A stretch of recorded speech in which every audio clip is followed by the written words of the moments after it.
Good morning. So, out of curiosity, how often, if ever, do you change your horse's stalls around? So, Bentley has been diagnosed with cataracts. So, he's been compromised with sight.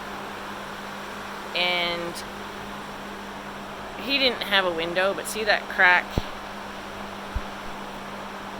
over there?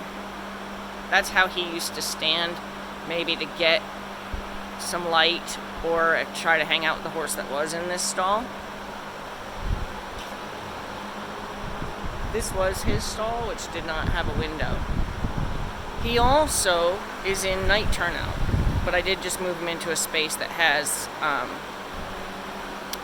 a like a street light in it, so he has light, but he's in the dark a lot. And then this is Tyson. This was Dewey's stall, which is one without light, but now Tyson has a crack to see his girl Katie through, and then he was friends with Bentley through that other stall. So there's a crack for him to see Bentley through. Tyson adjusts very well to change, don't you, bud? Don't you? Chew in my ear, it's delicious. If you were a human, I would be grossed out. But it didn't bother me from you. Anyone else have that issue? Like listening to people chew, like can actually make you throat sick? And there's Mr. Bentley. But yet, what do you think, dude? You okay with being in a window now? And I put his hay under his window for two reasons.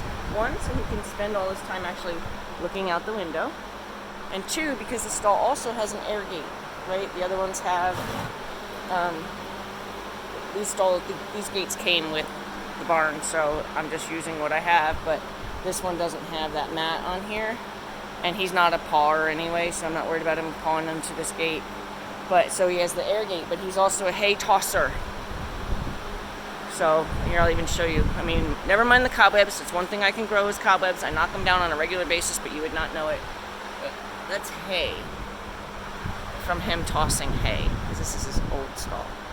And then Dewey, he's discovered him. Look, he's like, hey, there's a hole here. We can talk to each other, man. That's my old buddy Bentley. Now, I was a little concerned about doing this because he's been weaned off of Bentley, and moved into Logan's stall, like Logan's paddock, and he loves Logan. And this stall actually will let him still see him too. There's a tiny crack there. You can look through and see his buddy Logan. Look, he's even over there trying to see through here right now. See, let's see if we get an eyeball. He works his way over here and shows us his eye in the window, in the crack. He's over there. I don't know if you can see him. Checking out all the nooks and crannies. Again, never mind my cobwebs. I knock them down on a regular basis. It's certainly not through lack of trying. Oh, sorry, we're interrupting him pee. We don't need to do that. Okay. So we're gonna leave, but I was curious how often, and if when you do change their stalls, do you have a real reason to, or do you just do it for you want to have a different horse in a different stall? I did this for a reason, and I'm pretty happy with how they've adjusted. Tyson adjusts well. Dewey's pretty young. He's been moved around quite a bit too, from separation to new stall, new paddock, new horses. So he's pretty adaptable so far as well. Bentley's the only one I'm concerned about the change of stall, but because I tried to change his stall once before and he had a heart attack, I gave him a bigger stall and he freaked out. So I'm hoping that he's the only one that's not going to struggle, but he's also got hay under his window. He's got a new window. He's got an air gate. He's got, so I'm hoping that this is a really good change for him. Because I don't want him in the dark all the time, Like if life is going to be dark to him, I don't want him in the dark all the time.